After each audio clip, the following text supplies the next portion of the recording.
Bir üçbucaq var. Belə deyim də yatmaq, oxumaq və dostlarla vaxt keçirmək. Kifayət qədər çox aktivitetlər var ki, sən onlara qoşula bilərsən. Amma eyni zamanda dərs oxumaq istəyirsən, sən yatmağından vaz keçməlisən və yaxud digər ikisini seçsən, biri qıraqda qalır. 170 tələbə var, amma hər dərsdə mənim qrupumda heç vaxt eyni adam olmuyor. Hər dərsdə fərqli adamlarla, fərqli tələbələrlə biz kollaborasiya içindəyik. Belə bir fikir var ki, Asiya universitetləri biraz daha research yönümlü, araşdırma yönümlü bir universitetlərdir. Necə deyim, bəsit kimi görünə bilər, amma sonda 4 uşaq var. O 4 uşağın biri o səhv eləsə və yaxud biri orada vaxt çatdırmasa, bir medalımız dəyişir, bir medalın əyarı dəyişir və ya bir medalımız olmaya bilər. Salam əziz dinləyicilər. Xalqın tələbəsi rubrikasının növbəti epizoduna hər biriniz xoş gəlmisiniz. Hər birinizə xoş izləmələr arzulayıram. Nəzərinizə çatdırmaq istəyirəm ki, bu video oyun sektorunun tanınan yerli oyun studiosu Polydream Studionun dəstəyi ilə çəkilir. Polydream Studiosunun sosial media hesablarını aşağıdan keçid ala bilərsiniz. Gənclərə təhsil, innovasiya və karyera sahəsində dəstək almaq məqsədi ilə çıxdığımız bu yolda bizə maddi dəstək göstərə bilərsiniz. Bugünkü qonağımız top 8-də yerləşən National University of Singapore'da 4-cü kurs tələbəsi olan Nəriman Şirinli bizimlədir. Auditoriyanı sizi tanımaq üçün biraz özünüz haqqında ətraflı məlumat verə bilərsinizmi? Hansı məktəbdə təhsil almısınız, indi harda təhsil alırsınız və hansı ixtisas üzrə təhsil alırsınız? Mən Nəriman Şirinli, Singapurun National University of Singapore Universitetində kimya mühəndisliyi üzrə təhsil alıram, əlavə ixtisas olaraq da analitik kimya üzrə təhsil alıram. Hal-hazırda 4-cü kurs tələbəsiyəm və bu semestr artıq universitet bitir.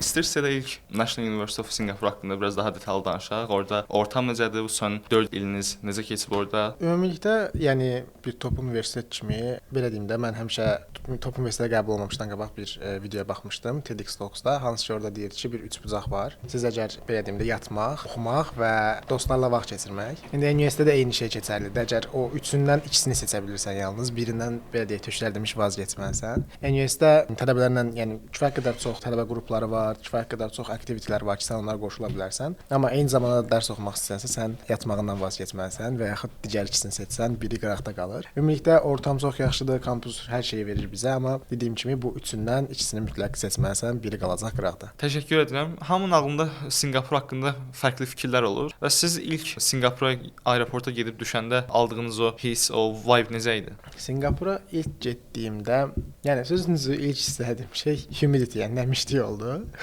yəni ilk ağlıma gələn bura çox isti oldu. Çünki Singapur özü sadəcə bir fəsildən ibarət yəni sadəcə bir fəsil var, yay fəsli və ildə ortalama temperatur 28-29 dərəcə olur və bu dəyişmir, qış fəsli yoxdur və kifayət qədər də nəmişlik olduğu üçün 28-29 yox, bu 32-33 dərəcə kimi hiss olunur. İlk istədiyim şey bu hava idi ki, mən bundan necə başa çıxacağam. Amma ondan əlavə ilk universitetə gələndə, yəni belə deyim də, bir ingiliscə demiş, wow oldum ki, yəni belə bir kampus ola bilərmi? Çünki kampusda hər şey var və siz 4 il ərzində kampusdan çıxmadan orada çox rahat yaşaya bilərsiniz. Heç yəni kampusdan əlavə çıxmadan üçün mall da var içində qatar da var. Yəni hər şey var, avtobuslar. Səhv xatırlamıramsa 180 hektar ərazidir və hər şey var içində. Ona görə mən ilk belə deyim də, ən impress olduğum şey elə kampusun özü oldu. Bəs NUS-də əsas toplum Asiyalılardan ibarətdir, yoxsa elə beynəlxalq tələbələr üçün də kifayət qədər yer ayrılıb? NUS-də ümumilikdə 37 min tələbə var və statistika tam yadımda deyil, amma hər il 10-15% bir international tələbə götürmə tələbləri var özlərinin özlərinə qoyduğu bir şərt və kifayət qədər çox international tələbə var. Bura daxildir, təbii ki, Asiya ölkələrinin özündən də gələn çox var. Yəni Çinin, Hindistanın, belə deyək də, orada Asiyadakı ən favori universitetidir. Oradan ora sənəd verən dəhşət çox olur. Ondan əlavə Avropadan, yəni dünyanın hər yerindən tələbə görmüşəm açığı. Onlarla əməkdaşlıq deyərdim ki, yəni hər dərsdə bizim belə deyim də, dərsləri öz cədvəlimizə uyğun olaraq uyğunlaşdırdığımız üçün, hətta öz kohortum olan kimya mühəndisliğində 170 tələbə var, amma hər dərsdə mənim qrupumda heç vaxt eyni adam olmayıb. Yəni mən deyərdim ki, hər dərsdə fərqli adamlarla, fərqli tələbələrlə biz kollaborasiya içindəyik. Hər hansı bir qrup işi olsun, prezentasiya olsun və s. Ona görə yəni hər dərs bu tələbələri dəyişir. Yəni. Araşdırma işi necə gedir bəs? Bizə həmin o universitetdə olan araşdırma sistemi haqqında məlumat verə bilərsinizmi? Yəni məsələn belə bir fikir var ki, Asiya universitetləri biraz daha research yönümlü, araşdırma yönümlü bir universitetlərdir və sırf Singapurda həmin o National University of Singapore-dakı vəziyyət necədir? Yəni orada xüsusi tələbələr üçün məsələn minimum bir tələb varmı ki, məsələn hər bir tələbə minimum 2 araşdırması olmalıdır, 3 araşdırması olmalıdır? Belə deyim, kimya mühəndisliyində, bu ixtisasdan ixtisasa dəyişməklə bərabər kimya mühəndisliyin tələbi 1 semestr internshipdir. Amma məsələn kimyanın özünün tələbi, yəni science olaraq o fakültənin tələbi isə araşdırmadır. Yəni hər fakültənin bir belə bir tələbi var. Bizim fakültədə internshipdə, amma bundan əlavə Undergraduate Research Opportunities Program dediyimiz bir kurs var ki, hansı ki onu götürüb professorlarla əlaqəyə keçib o 1 semestr, 2 semestr və ya professordan danışıq əsasını uzadaraq da araşdırma işi eləmək olur. Mənim indiyə qədər qatıldığım araşdırma işləri, yəni biri zaten dissertasiya işimdir ki, hansı ki o araşdırma üzərinə seçmişəm. Orada seçimimiz var ki, qrupla iş və yaxud dissertasiya işi tək başına, yəni bir araşdırma işi kimi mən onu seçmişəm. Bir dissertasiya işim var, bir də əlavə olaraq özümün professorla əlaqəyə keçdiyim və araşdırma etdiyim bir iş var ki, yəni bu mənim özümün könüllü əsaslarına olub. Dediyim kimi fakültədən fakültəyə dəyişməklə bərabər, yəni çox imkan var. Bəzilərində tələbdir, bəzilərində isə könüllü əsasda seçimdir. Bir qədər universitetdəki akademik ortamdan, oradakı dərslərin sistemindən və professorlarla danışaq. Sizin təəssüratlarınız necədir bu barədə? Yəni belə deyim, dərsləri dediyim kimi özümüz seçirik və semestrin ağırlığını və yüngüllüyünü özümüz əvvəldən müəyyənləşdiririk. Yəni bir çox tələbə əvvəldən asan dərslər, daha doğrusu çətin dərslər götürməyə çalışır ki, son illərinə bu ağır dərslər qalmasın. Bu dərs sistemi belədir ki, hər dərsin deməyim, amma çox dərsin leksiyası var, tutorialı var. Bundan əlavə bəzilərinin laboratoriyası da var və onların saatlarını və sair dediyim kimi özümüz müəyyənləşdiririk. Leksiyalarda ümumi dərs haqqında normal bildiyimiz leksiya olur, 2-3 saat uzunluğunda nəzəriyyə bizə deyilir. Tutoriallarda çox vaxt bu nəzəriyyə əsasında tərtib edilmiş tapşırıqların həlli və yaxud ev tapşırıqlarının, yəni onu verirlər ki, biz evdə işləyək, gəlirik ki, orada həllərə qulaq asaq. Laboratoriyalarda isə adından bəllidir, kimya mühəndisliyində laboratoriya, daha doğrusu computer science dərsində var laboratoriya bildiyim qədərilə. Yəni daha çox praktiki işdən söhbət gedir orada. Bu dərslərin bunların hər birində bəzi dərslərdə heç bir komponentdə yoxdur, attendance yoxdur. Yəni qatılma məcburi deyil və hər bir dərs video rekord olunur. Hər sinif otağında quraşdırılmış bir sistem var ki, dərs başlayan kimi bir düyməyə basıldığında artıq hər şey rekord olunur və 1-2 saat içində bizim portala yüklənir və əgər məsələn məcburi bir davamiyyət yoxdursa, mən demək olar dərslərə getmirəm, çünki videodan izləmək kifayət qədər bəs eləyir. Əlavə olaraq da zaten professorun öz notları olur. Bundan əlavə çox vaxt tutoriallarda olur ki, heç olmasa gəl məsələ həllinə qulaq as tipdə bir prinsip var, amma bəzən heç onlarda da olmur. Və dərslər də bir-birinin prerequisiti, yəni bəzi dərsləri götürmədən o biri dərsi götürə bilmirsən. Ona görə əvvəldən akademik planlamada çox yaxşı səviyyədə olmalıdır ki, belə deyək də, sonda məzun olma semestri gecikməsin. Çünki bəzi hallar olur ki, dərslərin uyğun planlaşdırılmamasının nəticəsində, yəni məzuniyyətdə gecikə bilər. Yəni buna xüsusi fikir vermək lazımdır ki, doğru planlama olsun. Amerikada təhsil alan dostlarınız, tanışlarınız varmı? Bəli, Salman Hüseynov var MIT-dən və yaxud bir çox tələbə var. Özüm yəni keçmişdə olimpiadaçı olduğum üçün çox olimpiadasının çox seçdiyi yol kimi mən də xaricdə oxudum və bir çox tələbə Amerika, Avropa, Asiya, yəni bir çox yerdə var bəli. Bəs sizə görə necədir? Yəni Amerika yoxsa Sinqapur daha yaxşıdır? Yəni belə deyə bilərəm ki, məsələn Salmanla ən yaxın olduğum odur deyə onunla müqayisə edeyim. Mən məsələn ən basitindən qiymətləndirmə sisteminə baxanda düşünürəm ki, mən elə olmalı olduğum yerdəyəm. Çünki olimpiyadadan gəlmə bir rəqabət hissi vardı məndə, hansı ki, təbii ki, özümün kimyaya marağım və s. onlar öz yerində, amma rəqabət olan yerdə məncə yəni çalışqanlıq daha çox olur, ən azından mənim üçün. Və NUS-də bu sistemdir. Salman isə biraz daha, yəni o belə deyim də mindsetdə deyildi və Salmanın oxuduğu universitet MIT-də isə sistem elə deyil, müəyyən bir faiz keçirsən və ona uyğun letter grade-lər olur. Və mən buna baxanda görürəm ki, hə mən olmalı olduğum yerdəyəm, ona görə məmnunam. Müqayisə etməyə gəlildikdə düşünürəm ki, hardasa atıram postgraduate study kimi master və ya PhD oxusam və oradakı bakalavr tədrisini görsəm, ona uyğun müqayisə aparsam daha düzgün olar, belə deyə bilmərəm. Sizin NUS qəbul prosesiniz haqqında danışaq biraz. Sizin akademik nəticələriniz, IELTS, SAT və həmçinin dərsdən kənar fəaliyyətlər, bunlar ola bilər, olimpiadalar, yarışmalar və s.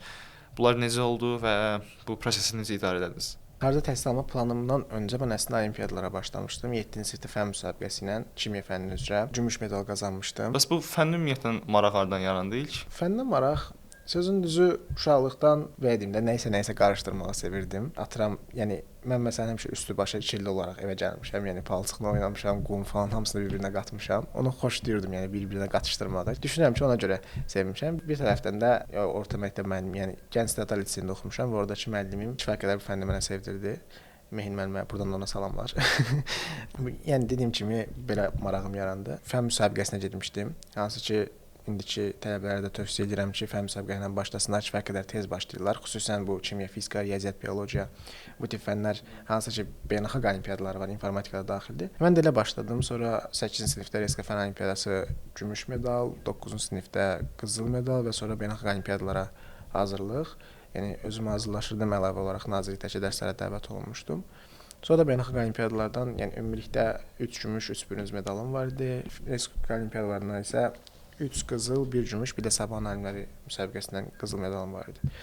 Bu nəticələrə əsasən mən 10-cu sinifdə əslində qərar verdim ki, yəni təbii ki, əvvəldən düşüncəm var idi. Əslində bu dediyimi də indi tövsiyə edirəm tələbələrə. Hansı ki, mən çox gec şey elədim ki, mənim əlavə nə sertifikata ehtiyacım var. Mən çox gec başladım, yəni SAT-yə da 10-cu sinif bitmişdi, 11-ci sinifin avqustunda, səhv xatırlamıramsa, avqust 11-ci sinifə başlamışdım, bir ay qabaq başladım.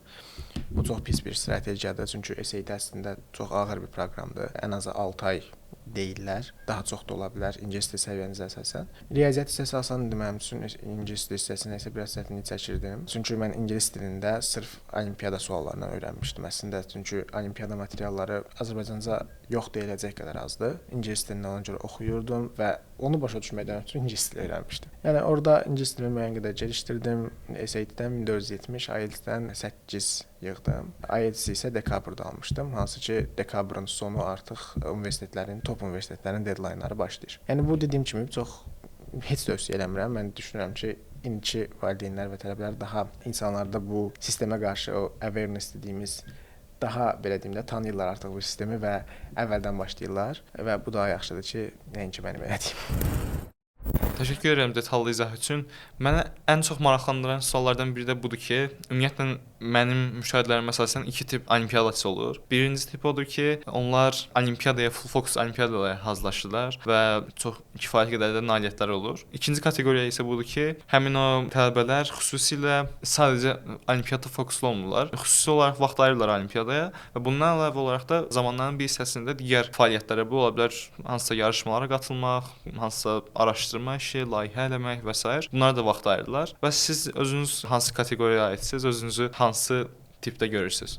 Mənim halımda olimpiyadan əlavə araşdırma dediyimiz kiçik bir araşdırma Sabahın alimlərində var idi. Hansı ki biz orada 5-6 ay, yəni bir qrup işi idi, əslində 2 nəfərlik bir iş idi. Bakı Dövlətin Laboratoriyasında müəyyən bir araşdırma işi görmüşdük və Sabahın alimlərinə bu layihəni vermişdik. O var idi, amma ümumilikdə deyə bilərəm ki, mən daha çox deyəsən ikinci dediyiniz tipəm ki, hansı ki daha çox sırf vaxtında olimpiyada, daha doğrusu birinci dediyiniz tip. Sırf vaxtında olimpiyadaya ayırmaq. Çünki indi biraz şey kimi olacaq o yaşlılar deyir ki, bizim vaxtımızda, amma həqiqətən bizim vaxtımızda olimpiyadaya hazırlaşmaq çətindir nə baxımdan. Bizim vaxtımız dediyim əslində 2020-2022-dir, yəni çox da uzaq deyil, amma kimya fənnindən demək olar material ümumiyyətlə yox idi. Və biri var, məsələn, indi tələbələr bilirlər ki, atıram Hindistan, Rusiya və s. bu tip ölkələrin olimpiada sualları yaxşıdır və onları işləmək lazımdır. Bizim vaxtımızda bu Hindistan, Rusiya və yaxud xarici olimpiyadanı işləmək şey yoxdur, hələ o vərdiş yox idi bizdə.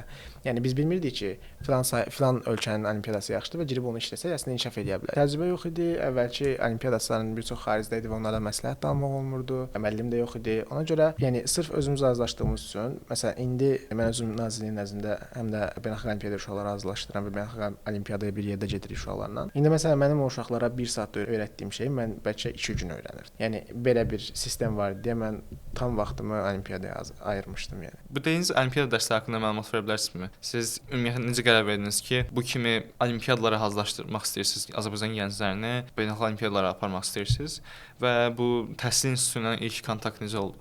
Olimpiyadaya, yəni o qərar məsələsi məncə bir çox olimpiyadaçı mənlə eyni fikirdədir ki, 11-ci sinifdə mən bir çox tələbədə görürəm ki, başlayır artıq öz suallarını yazmağa. Məsələn, 11-ci sinifdə biraz daha universitet applicationları və s. bitdikdən sonra uşaqlar rahatlayandan sonra şey olurlar. Bu sual əslində belə yazılsaydı daha maraqlı olardı, bir mindsetə gəlirlər və başlayırlar çoxlu sual yazmağa. Amma məsələn 11-ci siniflərdən indi suallar görürəm. Mən də elə idim əslində. Bəzi suallara baxırdım, bəyənmirdim deməyim, deyirdim ki, məsələn burada filan şey sorsa daha çətin ola bilərdi, daha maraqlı ola bilərdi və o niyə bilmirəm, amma hər bir olimpiyadaçıya ən azından kimya fənni üçün deyə bilərəm 11-ci sinifdə gələn bir şeydir. Və universitetə gedəndən sonra mən düşündüm ki, olimpiyadaya mən töhfə vermək istəyirəm. Həm həm də özüm o çətinliyi görmüşdüm deyə istədim ki, həm də biraz daha uşaqlar üçün rahat olsun. Çünki mən düşünürəm ki, Azərbaycan çox istedadlı ölkədir, yəni istedadlı gənclər çoxdur. Sadəcə düzgün yönləndirməklə bizim medal ayarlarımız, medal sayımız qalxa bilər. Və təhsil institutundan dediyim kimi, zaten təhsil institutunun dərslərinə qatılırdıq, zaten beynəlxalq olimpiyadaya təhsil institutunun əməkdaşlarla gedirdik və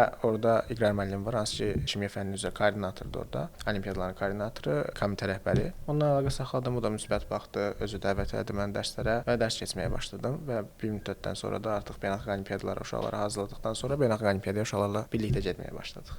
Son zamanlarda statistikaya fikir verdikcə hiss olunur ki, xüsusilə kimya fənni üzrə Azərbaycanın beynəlxalq olimpiyadadakı uğurları artır, inkişaf edir. Və yəqin ki, bu uğurların arxasında dayanan fərdlərdən elə birisisiniz. Bəs sizə görə ümumiyyətlə digər fənlər üzrə həm də ümumiyyətlə Azərbaycanın beynəlxalq olimpiyada arenasında inkişaf etməsi üçün, bizim ölkə adından daha çox medalları almaq üçün hansı addımlar atılmalıdır? Mən, yəni dediyiniz kimi 2020-ci ildən etibarən artıq biz 2021-ci ildən etibarən daha doğrusu 21-22 mən iştirak etmişdim. Daha sonra artıq dərs dediyim müddətdə beynəlxalq olimpiyadadan biz 4-də 4 medal alırıq. Buna 3 bürünc, 1 gümüş və ya 4 bürünc medallar daxildir və bu əyarın da artacağını düşünürəm kimya fənninin nəzdində. Digər fənlərə məsləhət vermək, yəni mən kimya fənninin nəzdində nə baş verdiyini deyim və əyarların da getdikcə yəni dəyişəcəyini də düşünürəm. Kimya fənnində mən düşünürəm ki, o 2021 biraz qırılma nöqtəsi idi. Hansı ki, biz artıq dediyim kimi o nöqtəyə qədər bilmirdik deməyim, amma hansı olimpiyada yaxşıdır, hansı materiallar yaxşıdır.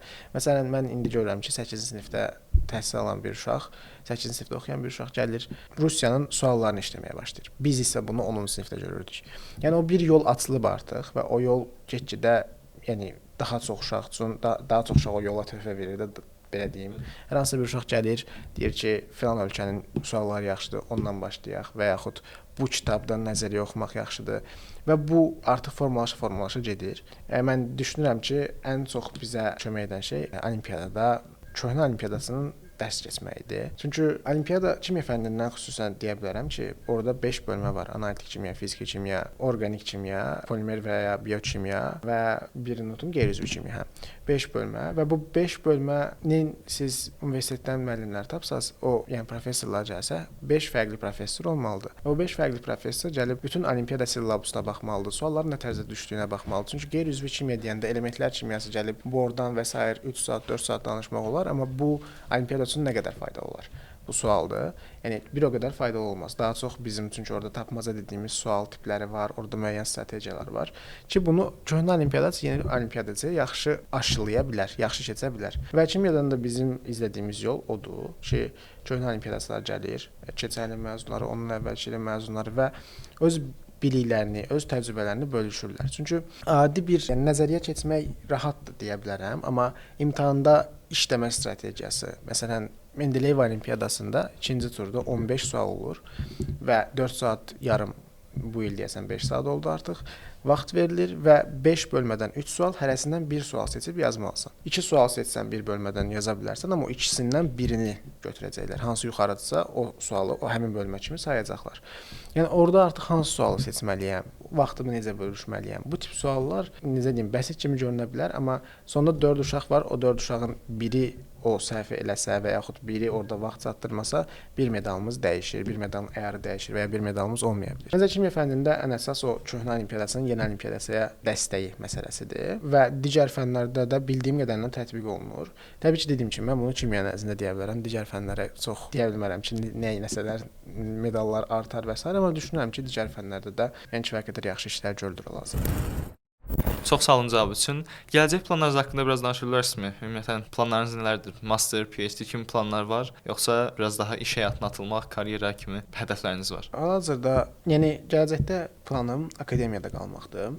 Kimya mühəndisliyi və ya kimya üzrə fərq etmir mənim üçün. Fərq etmir dediyim kimya mühəndisliyinin də computational, yəni bunun kodlaşdırmaya və yaxud avtomatlaşdırma tərəfi və yaxud kimyadan da eyni şəkildə o tərəflər mənə maraqlıdır. Ümumiləşdirsək AI chemistry mənə maraqlıdır. AI və ya machine learning-in orada tətbiqi maraqlıdır və gələcəkdə yəni məqsədim hal-hazırda bunu ən azı PhD-yə qədər davam etdirməkdir. PhD-dən sonra postdoc və yaxud professorluğa qədər getməyi düşünürəm, amma hal-hazırda yəni 21 yaşım var. Bu dəyişə bilər gələcəkdə, çünki hal-hazırda sadəcə təhsilimi düşünürəm və gələcəkdə əlavə faktorlar da ola bilər. İndi onu bilmirəm, amma indiki halda məqsədim axıra qədər getməkdir.